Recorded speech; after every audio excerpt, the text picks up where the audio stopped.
આપણે જોયું કે કેવી રીતે ચાંદીપુર સાબરકાંઠા પાટણ રાજ્યના અન્ય વિસ્તારમાં પગ પેસારો કરી રહ્યો છે ત્યારે હવે વોલ ગ્રાફિક્સ દ્વારા આ રોગ વિશે વધુ માહિતી મેળવી અને તેને જાણવાની કોશિશ કરીએ। સૌથી પહેલા તો ચાંદીપુરા રોગ કે જેણે રાજ્યમાં હવે પગ પેસારો કરી લીધો છે તે રોગ છે શું તેની વાત કરીએ તો ચાંદીપુરા એક વાયરલ ચેપજન્ય રોગ છે। ખાસ કરીને ચોમાસામાં તેના વધુ આંકડાઓ સામે આવ્યા છે અને તે મુખ્યત્વે 15 વર્ષથી ઓછી ઉંમરના બાળકોને અસર કરતું હોય છે। વાયરસ જે છે તે મગજ અને નર્વસ સિસ્ટમને અસર કરી શકે છે જેને કારણે બાળકોના મોત થવા સુધીની ઘટનાઓ સામે આવી રહી છે। જો તેની સમયસર સારવાર ન મળે તો આ જ રોગ બાળકો માટે જીવલેણ પણ સાબિત થઈ શકે છે।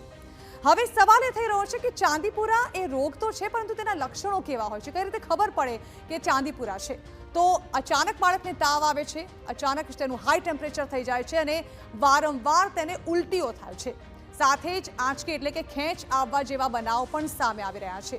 ત્યારબાદ બાળકો જે છે તેઓમાં બેભાન થવાના લક્ષણો અથવા તેઓ વધુ વીકનેસ સુસ્તી અનુભવતા હોય તે પ્રકારના લક્ષણો પણ સામે આવી ચૂક્યા છે।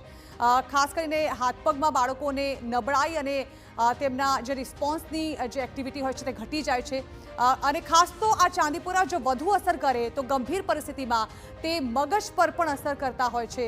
ત્યારે ચાંદીપુરા વાયરસના આવા કેટલાક લક્ષણો છે જેના થકી જાણી શકાય છે કે આ ચાંદીપુરા વાયરસ જે છે તે બાળકમાં પ્રવેશ કરી ચૂક્યો છે।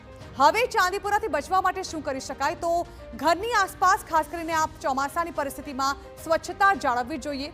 જે રોગ ફેલાય છે તે સેન્ડફ્લાય અને મચ્છરના ઉપદ્રવને કારણે ફેલાય છે, તેને કારણે સ્વચ્છતા જાળવી અને સેન્ડફ્લાય અને મચ્છરના ઉપદ્રવને અટકાવી શકાય છે।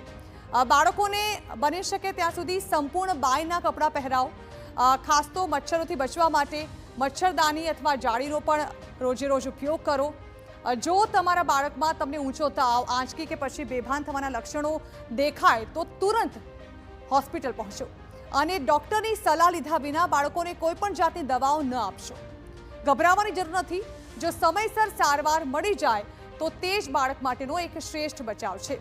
તો ચાંદીપુરાએ પગ પેસારો તો કર્યો છે, આરોગ્ય વિભાગ પણ સતર્ક થઈ ચૂક્યું છે, પરંતુ હવે ચાંદીપુરાથી બચવા માટે કેટલાક પગલાં આપણે પણ લેવા પડશે।